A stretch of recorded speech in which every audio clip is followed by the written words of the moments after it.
آج کی یہ مصیبت المناک، مصیبت ناک اور یہ عظیم تاریخ کہ جو ہمارے انڈیا پاکستان میں بہت ہی اہتمام کے ساتھ بالکل ایسے کہ جیسے محرم کی آمد ہو گئی ہو، اس طرح یہ تاریخ منائی جاتی ہے۔ مصیبتوں کے دن حسین ابن علی کے آج ہی کی رات سے شروع ہو گئے ہیں، اور انسان کا سب سے بڑا مصیبت کا وقت وہ ہوتا ہے کہ جب اس انسان کو اس کے وطن میں رہنے نہ دیا جائے۔ تو لہٰذا یہ دن اور یہ رات اور کل کا آنے والا دن بڑا قیامت خیز، بڑا المناک، بڑا مصیبت ناک، عبرتناک دن ہے۔ لہٰذا ہمیں اپنے کو آمادہ رکھنا ہے کہ ہم آل محمد کی خوشی میں خوشی اور آل محمد کے غم میں غم منائیں۔ 28 رجب امام حسین علیہ الصلاۃ والسلام کے سفر کی تاریخ ہے، لیکن میں اپنے جوانوں سے اور اپنے چھوٹے بھائیوں سے یہ گزارش کرنا چاہتا ہوں کہ یہ امام کا سفر ابھی کربلا کی طرف نہیں ہے، بلکہ یہ امام کا سفر مکہ مکرمہ کی طرف ہے۔ امام حسین علیہ السلام جو 28 رجب کو چلے ہیں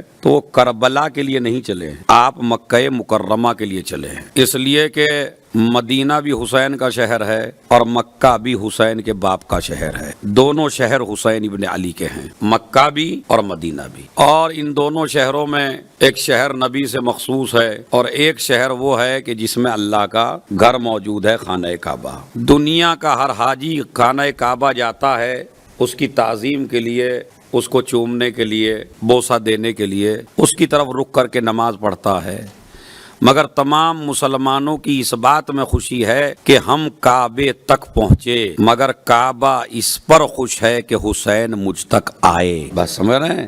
تو لہٰذا یہ حسین ابن علی کہ جن کے لیے اگر آپ دیکھیے تو قرآن کریم میں ہزاروں آیات ایسی ہیں کہ جس کے مصداق حسین ابن علی موجود ہیں۔ مثلا یہ قُلْ لَا أَسْأَلُكُمْ عَلَيْهِ أَجْرًا إِلَّا الْمَوَدَّةَ فِي الْقُرْبَى، میرے نبی ان سے کہیے کہ میں قرابت داروں کی محبت کے علاوہ کچھ اور نہیں چاہتا، مجھے کوئی اجر نہیں چاہیے، یہ کہ میرے قرابت داروں سے مودت اور محبت اختیار کرو۔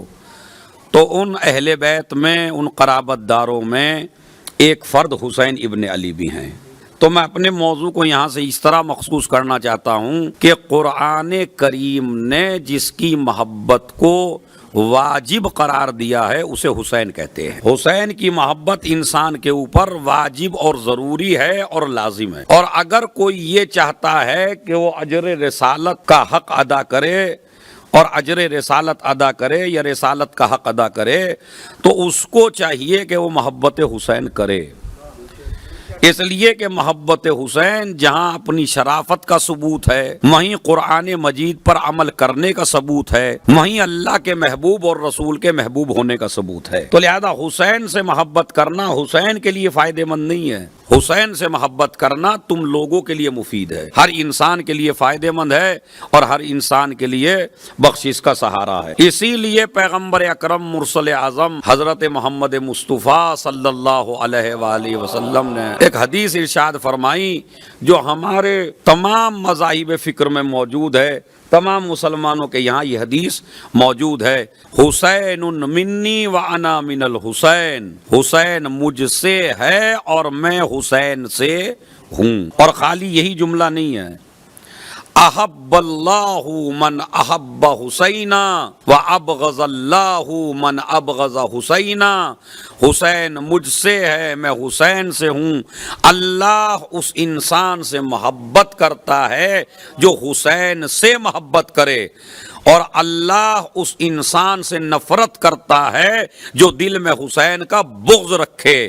اب اگر آپ کو یہ اندازہ لگانا ہو کہ یہ اللہ کا محبوب ہے یا نہیں تو یہ نہ دیکھیے نمازیں کتنی پڑھ رہا ہے، روزے کتنا رکھ رہا ہے، حج و زکوٰۃ کتنا دے رہا ہے، یہ دیکھیے محب حسین ہے یا نہیں ہے۔ یہ حسین ابن علی آج 28 رجب میں مدینے سے سفر اختیار کر رہے ہیں اور نکل نہیں رہے، نکالے جا رہے ہیں۔ کبھی آپ یہ سمجھیں، نکل نہیں ہے، نکالے جا رہے ہیں، مجبور کیا جا رہا ہے حسین کو مکے سے، مدینے سے نکلنے کے اوپر، اور مجبوریاں بھی کیسی کہ بیعت کا مطالبہ کیا جا رہا ہے کہ بیعت کرو، بار بار قاصد آ رہے ہیں، بیعت کے لیے بلایا جا رہا ہے، دربار میں بلایا جا رہا ہے بیعت کے لیے۔ اب سنیے آپ یہاں سے تھوڑی ہسٹری. جب دربار میں بلایا گیا تو ایک مرتبہ جناب زینب نے کہا بھیا میں آپ کو اکیلے جانے نہیں دوں گی, آپ جو ہے بنی ہاشم کو ساتھ لے کے جائیے. بنی ہاشم کو حسین لے کے ساتھ چلے. کئی کے نام ختم تھے, میں نام بھی نہیں لے رہا ہوں کس کس کے نام تھے, میں خالی آپ ہسٹری, مجھے اپنے سے مطلب ہے اور آپ سے مطلب ہے کہ حسین ابن علی سے بیعت کا مطالبہ کیا گیا اور یہ کہا گیا کہ یا تو حسین بیعت کر لیں یا ان کا سر کاٹ لیا جائے. یہ باقاعدہ ایک خط میں لکھے ہوئے الفاظ تھے کہ یا بیعت لو یا قتل کر دو. حسین ابن علی نہیں چاہتے تھے کہ میرا قتل مدینے میں ہو یا میرا قتل مکے میں ہو. میرا قتل ہو تو ایسی جگہ ہو کہ اگر چھپانا چاہیں تو چھپا نہ سکیں. ارے توجہ چاہتا ہوں, ایک صلوات بھیجے محمد اور آل محمد پر.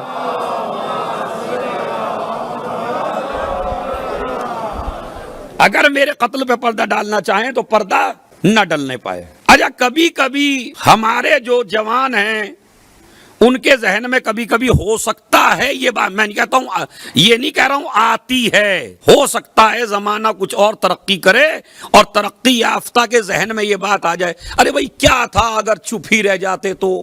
یہ آ تو سکتا ہے نا مائنڈ میں. جس طرح آج حق و باطل کی لڑائی ہو رہی ہو آپ ہی کے رشتہ داروں میں اور آپ بولنے لگے کسی کی طرف سے تو آپ کا بیٹا یہیں سے فون کر دیتا ہے پاپا آپ کو کیا مطلب ہے. کہتے نہیں کہتے, وہ لڑ رہے ہیں تو لڑنے دیجئے, وہ مر رہے ہیں تو مرنے دیجئے. او حق و باطل پہ ہمیں کیا مطلب ہے, وہ لڑ رہے ہیں, لڑ رہے, خاندانی لڑائی ہے ان کی آپس میں. تو اب یہ بتائیے جو آدمی ایسا مشورہ دے رہا ہے اپنے باپ کو یہ کربلائی ہے. اچھا جو آج مشورہ یہاں ایسا دے رہا ہے تو اگر وہ کل کربلا کے میدان میں ہوتا تو پھر یہ باپ بھائیوں کو مشورہ کیا دیتا. ارے بھائی آپس کی لڑائیاں ہیں, وہ بادشاہ بن گئے ہیں اور یہ بادشاہ بننا چاہتے ہیں اور وہ قبضہ کر کے بیٹھ گئے ہیں اور یہ اپنا حق لینا چاہتے ہیں, ان کی آپس کی لڑائیاں. ایسا نہیں ہے کہ ہمارے مزاج کے تیز آدمی نہیں تھے اس زمان, تھے. مجھے بتائیے کون ایسا نہیں تھا جو حسین سے مصافحہ نہیں ملاتا تھا؟ کبھی آپ نے سوچا یہ کیا مدینے والوں نے یہ جو ساری حدیثیں میں نے 5-10 حدیثیں آپ کو سنائی, کیا مدینے والوں نے یہ حدیثیں نہیں سنی تھی؟ یہ حدیثیں رسول اللہ نے پاکستان میں آ کے بیان کی تھی, انڈیا میں بیان کی تھی, شارجہ میں آ کے بیان کی تھیں. یہ حدیثیں کس کے درمیان میں بیان کی؟ حسن حسین جنت کے جوانوں کے سردار ہیں, حسن حسین مجھ سے ہیں, میں ان سے ہوں. یہ مطلب اتنی, یہ اٹھ جائیں تب بھی امام, یہ بیٹھ جائیں تب بھی امام, اتنے سارے فضائل جو رسول اللہ نے بیان کیے حسن حسین کے, نہ یہ شارجہ میں بیان کیے, نہ یہ دبئی میں بیان کیے, نہ یہ ہندوستان میں بیان کیے, نہ یہ پاکستان میں بیان کیے, یہ انہی میں تو بیان کیے جو مدینے والے تھے. تو ان مدینے والوں نے رسول اللہ کی زبان سے حسین کے فضائل بھی سنے تھے, حسین کو گود میں بھی دیکھا تھا. اور ایک جملہ کہہ دوں تاکہ آپ کو بھی داد کا موقع مل جائے, انہی مدینے والوں نے یہ بھی دیکھا کہ عید کے دن دنیا ناقوں پہ سوار ہے, یہ رسالت پر سوار ہے. بس سمجھ رہے؟ تو یہ میں آپ کو تھوڑا سا آج کی مجلس 28 رجب کی بالکل اس اینگل سے شاید آپ نے نہ سنی ہو کبھی کوئی تقریر, بالکل الگ انداز میں آپ کو سنانا چاہتا ہوں. اور وہ یہ کہ یہ مدینے والے جب عید کی نماز پڑھنے گئے ہوں گے تو ہم نے تو دیکھا نہیں, آپ نے تو سنا, ہم نے کتابوں میں پڑھا, آپ نے بھی کتابوں میں پڑھا یا سنا, لیکن انہوں نے تو رسول کی پشت پہ بیٹھے دیکھا ہے. انہوں نے یہ بھی دیکھا کہ رسول خطبہ دے رہے ہیں اور حسین آ گئے اور رسول نے خطبہ توڑ دیا. تو یہ کہاں توڑ دیا؟ انڈیا میں. کہاں خطبہ توڑ دیا بھائی؟ مسجد نبوی میں, انہی صحابہ کے درمیان میں. تو انہوں نے اپنی آنکھوں سے خطبہ ٹوٹتے بھی دیکھا, انہوں نے اپنی آنکھوں سے عید کے دن لباس بھی آتے دیکھے. چلیے انہوں نے اپنی آنکھوں سے پشت نبی پر سوار بھی دیکھا. اس لیے کہ پشت پہ سوار ہونے کا واقعہ نہ کسی میدان کا ہے, نہ گھر کا ہے, نہ گلی کا ہے, نہ کوچے کا ہے, یہ بھی اسی وقت کا ہے جب مسلمان سجدے کی حالت میں ہے.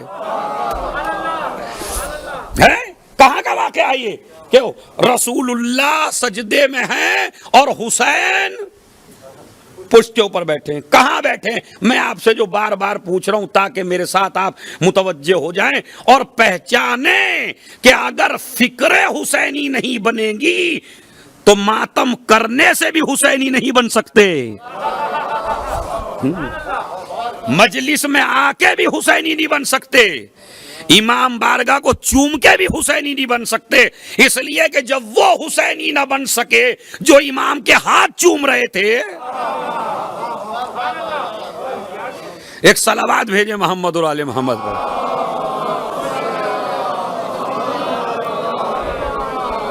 اپنے مزاج کو حسینی بنائیے، اپنی فکر کو حسینی بنائیے۔ ہم کیا سمجھتے ہیں آج کل ہمارے ذہن میں یہ بات آ گئی ہے کہ ادھر امام بارگاہ میں آیا، ادھر یوں کیا، ادھر بوسا دیا، اور بڑا مولا ہی ہے بھائی، بڑا چاہنے والا ہے مولا کا۔ میں نہیں کہتا نہیں ہے، میرے سے افضل ہے، میں اپنے سے کہہ سکتا ہوں میرے سے افضل ہے، لیکن یہ نہ سمجھیے کہ کامیاب ہے۔ کامیاب تب ہی ہوگا جب سیرت حسین پہ عمل کرے گا۔ امام بارگاہ کو چومنا، علم کو چومنا، زری کی زیارت کرنا، ذوالجناح کی زیارت کرنا، لیکن مقصد حسین کو بھول جانا تو ثواب ہے، جس طرح ثواب ان مدینے والوں کو مل رہا تھا جو امام سے ہاتھ ملا رہے تھے، امام کے پیچھے نماز پڑھتے تھے، امام کی پیشانی کا بوسہ دیتے تھے، لیکن جب حسین نے کہا چلو میں جا رہا ہوں مدینے سے، تو کتنے گئے؟ دیکھیں پہچانا آپ نے، یعنی اس کا مطلب ہے ہر پاس میں بیٹھنے والا چاہنے والا نہیں ہوتا، ہر ہاتھ ملانے والا چاہنے والا نہیں ہوتا، سمجھ رہے؟ چاہنے والے کی شان یہ ہے جہاں امام کہہ دے کھڑے ہو جاؤ وہاں کھڑا ہو جائے، جہاں امام کہہ دے بیٹھ جاؤ وہاں بیٹھ جائے، یہ ہے چاہنے والا۔ تو سارے منظر مدینے والوں نے اپنی آنکھوں سے دیکھے تھے، مگر پھر بھی حسین کے ساتھ نہیں، نماز ان کے پیچھے پڑھتے تھے، مصافحہ کرتے تھے، پیار کرتے تھے، محبت کرتے تھے۔ جب تم اتنی کرتے ہو وہ تو کانوں سے سنے ہوئے تھے، لیکن نہیں۔ دیکھیں جب بات آتی ہے نا اپنی جان کے اوپر، جب بات آتی ہے اپنے اقتصاد کے اوپر، جب بات آتی ہے تب پتا چلتا ہے کتنے حسینی ہیں آپ۔ بات سمجھ رہے ہیں؟ سب کچھ وہ دیکھ رہے تھے مگر حسین ابن علی کے ساتھ نہیں جا رہے تھے، اور نہیں گئے، واقعی نہیں گئے۔ امام نے اپنے چاہنے والوں کو لیا، ماننے والوں کو لیا۔ ان میں کچھ شخصیتیں ایسی تھیں جو بڑی بہادر تھیں اہل بیت اطہار میں، لیکن کسی مجبوری کے کارن نہیں گئیں، ان کو ہم نے گالیاں دینا شروع کر دی۔ عبداللہ، جناب عبداللہ، جناب زینب کے شوہر، بڑے بہادر تھے، بڑے عظیم تھے، لیکن کچھ مولویوں کا بیان بھی آج کل ایسا ہی آنے لگا ہے کہ جس سے جناب عبداللہ کی شخصیت کو مجروح کر دیا جاتا ہے۔ جناب محمد حنفیہ کو، ایک بیچارہ جس کی کوئی اوقات نہیں ہے، خالی نماز کا بھی ٹھیک سے پابند نہیں ہے، وہ جناب محمد حنفیہ کو گالیاں دے رہا ہے، دے رہے نہیں دے رہے؟ کوئی جناب مختار پہ انگلیاں اٹھا رہا ہے، کوئی عبداللہ کو برا کہہ رہا ہے۔ سوال تو یہ ہے کہ اگر واقعہ کربلا کے بعد زینب نے اپنا تعلق توڑ لیا ہو عبداللہ سے تو تم بھی توڑ لو۔ بتائیے کیا زینب نے تعلق توڑا عبداللہ سے؟ کیا امام سجاد نے جناب عبداللہ کے لیے کوئی غلط لفظ استعمال کیا؟ تو پھر آج کے چھوٹے سے مولائی کی پہلی تو بات ہے، میں آپ سے گزارش کرنا چاہتا ہوں، میں بھی کنٹرول کرتا ہوں، ایسے جاہل کو مولائی کہہ کے لفظ مولائی کی توہین نہ کیا کریں آپ۔ یہ مولائی کا لفظ اتنا پیارا لفظ ہے اور آپ بول رہے ہیں بالکل جاہل جٹ کے اوپر، جسے دین کا کچھ پتہ ہی نہیں ہے، خالی دیندار بننے کا ناٹک کر رہا ہے۔ یہ سمجھ رہا ہے جیسے میں بڑا حسین والا ہوں، میں بڑا ماتم کرنے والا ہوں، میں بڑا ماتمی ہوں۔ ٹھیک ہے تو ماتمی ہے، لیکن ماتم سمجھ کے کر، ماتم سنبھل کے کر، ماتم پہچان کے کر۔ پہلے حقیقت تو پتہ نہیں ہے کچھ، اور وہ جناب محمد حنفیہ نہیں گئے بھائی وہاں سے، اور یہ ٹھیک آدمی نہیں تھا، محمد حنفیہ ٹھیک آدمی نہیں تھا، عبداللہ ٹھیک آدمی نہیں تھا، مختار ٹھیک آدمی نہیں تھا۔ کمال کا مسئلہ ہے۔ اچھا بتائیے جب ایسے بھی ٹھیک نہیں رہیں گے تو آپ کہاں سے ٹھیک ہو جائیں گے پھر؟ سب کمال کا مسئلہ ہے بھائی، نہیں مطلب جناب محمد حنفیہ ٹھیک نہیں ہے، جناب عبداللہ ٹھیک نہیں ہے۔ میں آپ کو کچھ وجوہات بیان کرنا چاہتا ہوں۔ مثلا جناب محمد حنفیہ، ان سے یہ سوال خود پوچھا گیا۔ کئی وجوہات، جیسے ہمارے مذہب کے بہت بڑے عالم دین ہیں شیخ مفید علیہ الرحمہ، یہ شیخ مفید بتاؤں کون سا مجتہد ہے؟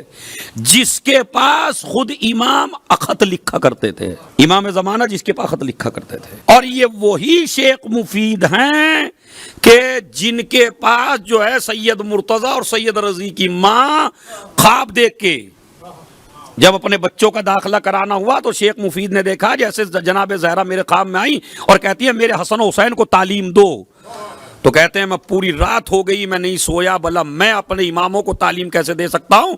تو صبح کو دیکھا تو سید رضی اور سید مرتضیٰ کی ماں اپنے 2 بچوں کو لے کے آئی، شیخ میرے بچوں کو پڑھاؤ۔ کہا ان کی تمہیں سفارش کی ضرورت نہیں ہے، ان کے داخلے تو رات ہو چکے ہیں۔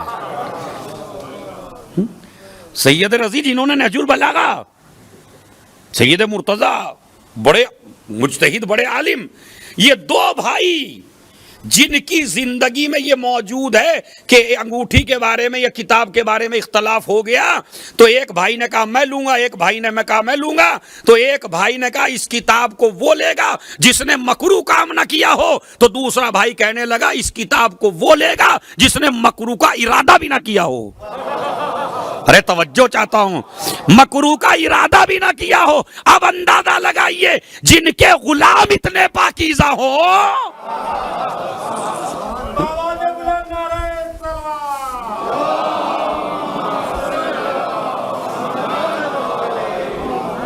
وعجل، مجتہد کو بھی ٹارگیٹ نہ کیجئے، پہلے اپنی علمی صلاحیت دیکھیے کہ آپ ہیں کیا۔ 2 لفظ آپ سے پڑھے نہیں جاتے، 2 کتابیں آپ نے اٹھا کے نہیں دیکھی، حدیث کا ترجمہ تم سے ٹھیک سے نہیں ہوتا، اور بس آدمی بولے چلا جاتا۔ تو اسی طرح آپ سنیے محمد حنفیہ کون سی شخصیت ہے؟ 15 ہجری میں محمد حنفیہ پیدا ہوئے، 15 ہجری میں، جناب عباس سے بھی 10 سال بڑے تھے محمد حنفیہ، اور بہت شجاع اور بہت بہادر، اور سب سے عظیم فضیلت یہ ہے کہ نام بھی محمد ملا ہے۔ نام میری کنیت اور میرا نام محمد حنفیہ کو ملے گا، محمد حنفیہ کو یہ ملا ہے۔ اور اس کے علاوہ ابھی آپ میں ایک بات آپ کو بتا دوں تو آپ کو عقیدہ پتہ چل جائے ان کا۔ جب امام حسن دنیا سے رخصت ہو رہے تھے، سب بھائیوں کو وصیت کر کے کہا محمد حنفیہ دیکھو بھیا آپ جو ہیں بڑے ہیں، سمجھ رہے، ان بھائیوں میں سب سے بڑے ہیں حسین کے علاوہ، لیکن بھیا دیکھو امامت جو ہے نہ وہ بڑے ہونے سے ملتی ہے اور نہ میراث میں ملتی ہے، امامت اہلیت سے ملتی ہے۔ تو جیسے ہی انہوں نے کہا کہ نہیں آقا میں جانتا ہوں آپ کے بعد امام جو ہیں مولا حسین ہیں، اور میں تو دلیل بھی رکھتا ہوں ان کے امام ہونے کی، علمونا، ہم سب بھائیوں میں سب سے بڑے عالم حسین ہیں، وَأَحْلَمُنَا، سب سے بڑے حلیم ہیں، وَأَقْرَبُنَا إِلَىٰ رَسُولِ اللَّهِ، رسول کے سب سے زیادہ قریب ہیں، پیدا ہونے سے پہلے بھی سب سے بڑے عالم تھے۔ اور 5واں جملہ اگر زمین پر رہ کے سن لو تو پتہ کیا کہا محمد حنفیہ نے؟ کہا دنیا قرآن کو جانتی ہے قرآن کے نازل ہونے کے بعد، حسین قرآن جانتے ہیں قرآن نازل ہونے سے پہلے۔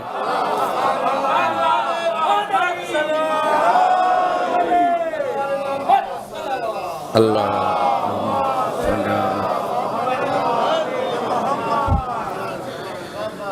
تو ابھی آپ نے دیکھا، اب جس کا ایسا عقیدہ ہو محمد حنفیہ کا امام حسین علیہ السلام کے بارے میں، اور پھر ایک عقیدہ اور بیان کر کے بس میں آپ کی بات کو پھر آگے لے چلتا ہوں کیسے، تاکہ محمد حنفیہ کے چہرے سے یہ غبار صاف ہو جو آج کل ہمارے لوگ لگا رہے ہیں اور نہیں سمجھ پا رہے ہیں۔ ایک دفعہ جنگ ہو رہی ہے، جنگ ہوتے ہوتے مولا علی نے کہا محمد حنفیہ بیٹے جاؤ تم جنگ کرو۔ ابھی جنگ کرنے کے لیے نکلے تو ایک مرتبہ کسی نے کہا کہ تمہارے بابا کو تم سے کم محبت ہے، حسن و حسین سے زیادہ محبت ہے۔ محمد حنفیہ کا کیا دلیل ہے؟ اچھا دیکھیے لڑانے والے بھی کتنے خطرناک ہوتے ہیں، جو بیٹے کو باپ سے لڑا دے، یعنی ایسے بھی شیطان ہوتے ہیں۔ آج بھی ان شیطانوں کی کمی نہیں ہے. بھائی کو بھائی سے لڑا دیں, شوہر کو بیوی سے لڑا دیں, ہیں بیٹے کو باپ سے لڑا دیں, یہ کسی کو بھی لڑا سکتے ہیں. تو اب سنیے, انہوں نے کہا تمہارے بابا کو. کہا کیوں؟ کہا جب بھی دیکھو تمہیں کو بھیجتے ہیں میدان میں, حسن حسین کو میدان میں نہیں بھیجتے, تمہیں کو میدان میں بھیجتے ہیں. محمد حنفیہ کا علم دیکھیے. اس نے کہا اچھا مجھے ایک سوال کا جواب دو. کہا کیا؟ کہا اگر تم میدان جنگ میں ہو اور میدان جنگ میں سامنے والے تم پر حملہ کر رہے ہوں اور ان حملوں میں تیر کا نشانہ لگایا ہو تمہاری آنکھوں کا, ایک آدمی نے آنکھ کا اشارہ لیا تمہاری اور تیر آ رہا ہے تمہاری آنکھوں کی طرف, تو مجھے یہ بتاؤ روکو گے آنکھوں سے یا ہاتھوں سے؟ ارے توجہ چاہتا ہوں ہے بھائی, یہ بتاؤ وہ جو حملہ کر رہا ہے اور حملہ کر کے تمہاری آنکھ کا نشانہ لگا رہا ہے, تو بتاؤ ان تیروں کو روکو گے کیسے, اپنی آنکھوں سے یا اپنے ہاتھوں سے؟ تو ایک مرتبہ اس نے کہا کہ ظاہر سی بات ہے اگر حملہ آنکھ پہ ہوگا تو میں روکوں گا اپنے ہاتھوں سے. کہا بھائی اسی بات کو تو سمجھ لے, حسن و حسین میرے بابا کی آنکھیں ہیں, میں اپنے بابا کا ہاتھ ہوں.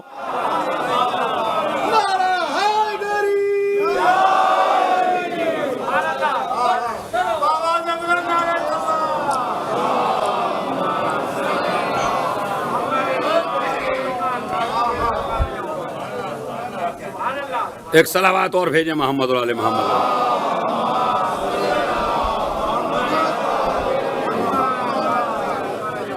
دیکھا آپ نے محمد حنفیہ.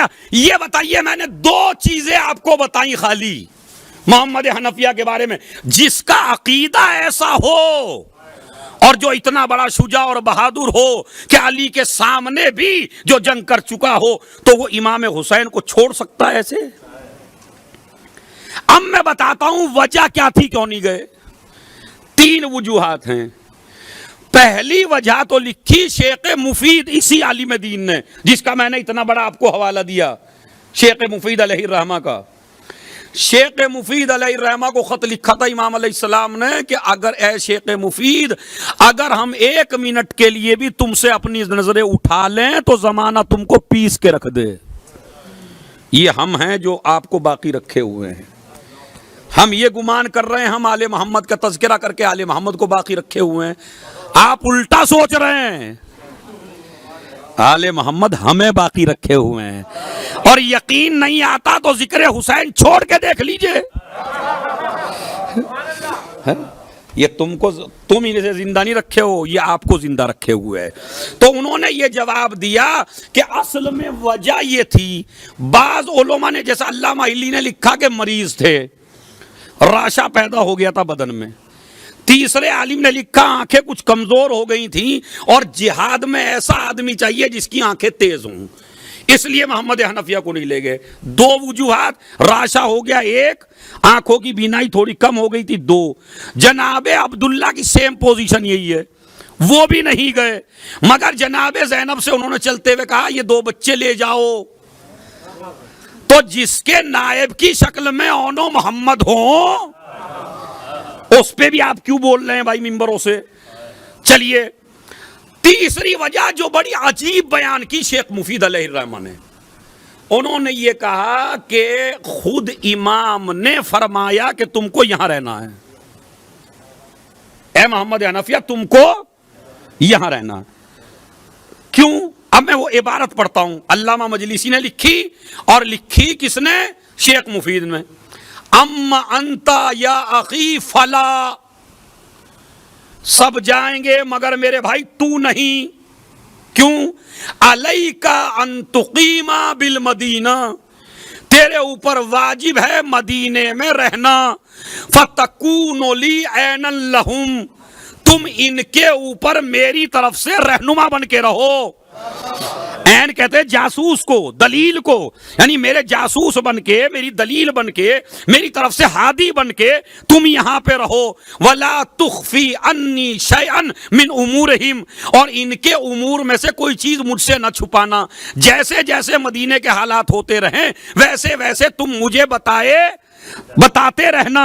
تو چونکہ آپ دلیل سنیے, رسول اللہ کا دستور تھا کہ وہ بھی مدینے کو خالی نہیں چھوڑتے تھے جب تک اپنا جانشین معین نہ کر دے.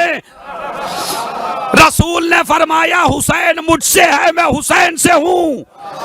حسین نے کہا جس طرح میرے نانا نے مدینے کو اکیلا نہ چھوڑا, ورنہ مدینے والے کہتے ہم ہدایت کس سے لیتے, ہم دین کس سے لیتے, ہم شریعت کس سے لیتے, ہم اسلام کس سے لیتے, تمہارا نوازا تو چھوڑ کے چلا گیا تھا, ہم نمازوں کے مسائل کس سے پوچھتے. چونکہ یہ محمد حنفیہ ایک فقیہ اور بہت بڑے عالم تھے, تاکہ حسین کی جانشینی کریں, مدینے کے مسائل کو حل کریں. ایک صلوات بھیج دیں محمد اور آل محمد.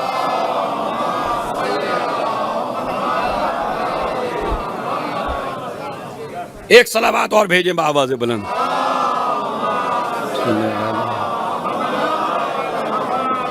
سمجھ گئے؟ میں پہلے ہی کہہ رہا ہوں مجلس اس اینگل سے شاید ہو سکتا ہے آپ نے نہ سنی, بڑی تحقیقی مجلس ہے. تو محمد حنفیہ کو اس لیے روکا گیا وہاں تاکہ یہ میرا جانشین رہے اور مجھے حالات کی. اگر محمد حنفیہ سے ناراضگی ہوتی تو پانچواں ثبوت آپ کو میں دیتا ہوں. پانچواں ثبوت یہ ہے محمد حنفیہ سے راضی ہونے کا حسین ابن علی کے, کہ جو وصیت نامہ حسین ابن علی نے تیار کیا, یعنی جو مدینے سے نکلنے سے پہلے وصیت نامہ بتایا اور یہ بتایا مجمع کو میں کیوں جا رہا ہوں, تو وہ باقاعدہ لکھ کے قلم دعوات سے باقاعدہ لکھ کے مہر لگا کے وہ محمد حنفیہ کے حوالے کیا. اس سے بڑا ثبوت ہو سکتا ہے؟ یہ جو حدیث, وہ حدیث سن لیجئے, انی لم اخرج عاشرا ولا بطرا ولا مفسدا ولا ظالما انما خرجت لطلب الاصلاح فی امت جدی رسول اللہ صلی اللہ علیہ وآلہ وسلم اريد ان امر بالمعروف وانهى عن المنکر واسیر بسیرت جدی وابی الا وان الحق لا یعمل علیہ وان الباطل لا یتناہى عنہ. یہ وصیت ہے حسین کی. انما خرجت لطلب, نہ میں کسی فتنے کے لیے نکلا ہوں, نہ میں کسی فساد کے لیے نکلا ہوں, نہ میں کسی پہ ظلم کرنے کے لیے نکلا ہوں, نہ میں کسی اقتدار پہ قبضہ کرنے کے لیے نکلا ہوں. نہیں, میں نکلا ہوں کہیں سے؟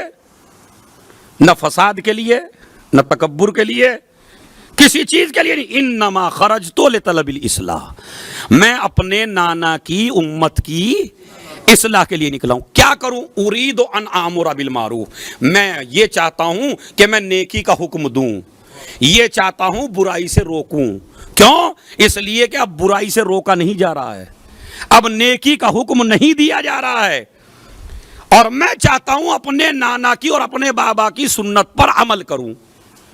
یہ امام حسین نے وصیت نامہ پہلے ہی بیان کر دیا تھا اور محمد حنفیہ کو دے دیا تھا. بھائی اگر ناراضگی چل رہی ہے تو آپ انہیں کیوں دیں گے؟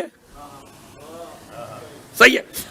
چھٹا جواب محمد حنفیہ کے کربلا جانے کا یہ ہے کہ مولا جب پوچھا گیا محمد حنفیہ سے کہ امام حسین نے تو آپ کو دعوت نامہ نہیں دیا جانے کا, آپ خود کیوں نہیں جاتے؟ کہا میں کیسے چلا جاؤں, میرے بابا نے تمام شہداء کے نام مجھے بتائے ہیں اور اس میں میرا نام نہیں ہے. یہ جو کربلا میں شہید ہوں گے ان کے نام لکھے ہوئے تھے باقاعدہ کہ کون کون جائے گا, کس کس کو یہ سعادت ملے گی. لہذا اس وجہ سے محمد حنفیہ نہیں جا سکے, جناب عبداللہ بھی اپنی کمزوری کی وجہ سے نہیں جا سکے, ان کے نائب موجود تھے وہاں پہ. لہذا امام حسین علیہ السلام کو خط آیا, خط آ کے امام حسین علیہ السلام پہنچے ولید کے دربار میں. مروان اور ولید دونوں تھے, ان کی آپس میں بنتی نہیں تھی, ان کی آپس میں, وہی دیکھیں ہر آدمی کے اپنے چکر ہوتے ہیں کچھ, تو یہ بھی کوئی اپنے چکر میں تھا, کوئی اپنے, ان کی بنتی نہیں تھی.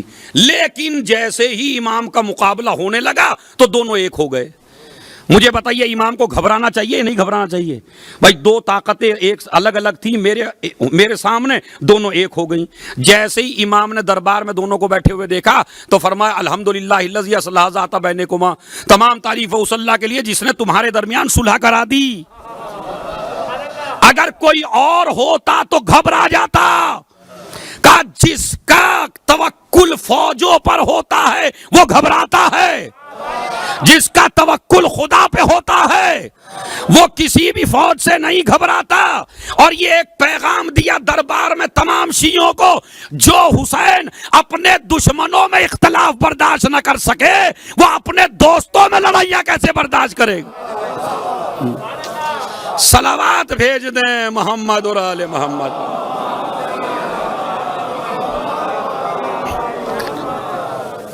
تو جب حسین کو یہ گوارا نہیں ہے میرے دشمن بھی لڑیں، حسین ابن علی کو یہ گوارا کیسے ہو انجمن لڑیں، ماتمدار سے لڑے، ایک امام باڑے کی ٹیم دوسرے امام باڑے کی ٹیم سے لگے، ایسے لڑ رہے ہیں جیسے اپنے باپ کا کر رہے ہیں۔ بھائی یہ حسین کا ہے، حسین سب کے ہیں۔ حسین یہ غلط فہمی ہے تمہاری، حسین شیعوں کے ہیں، یہ غلط، خدا کی قسم سب سے بڑی غلط فہمی ہے۔ حسین شیعوں کے نہیں ہیں، حسین مسلمانوں کے نہیں ہیں۔ اسی لیے جوش یہ مسئلہ پہلے ہی ختم کر گیا تھا، انسان کو بیدار تو ہو لینے دو، ہر قوم پکارے گی ہمارے ہیں حسین۔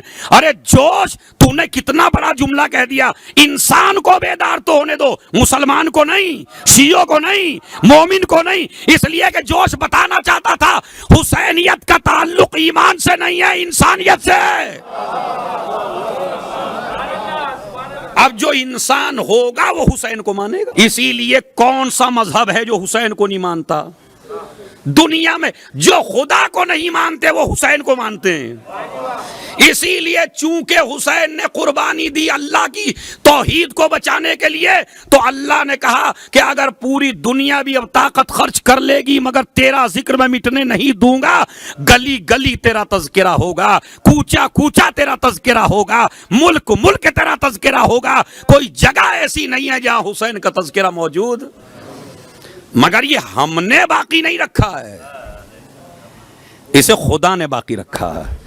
تو نہ ذکر حسین مٹا آج تک، نہ نسل حسین مٹی۔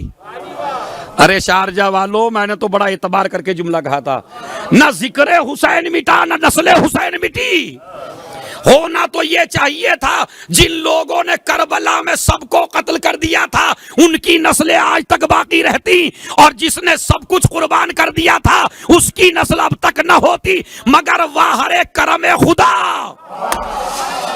جو قاتل تھے ان کی نسلیں ختم ہو گئی، حسین کی نسل اب بھی باقی ہے۔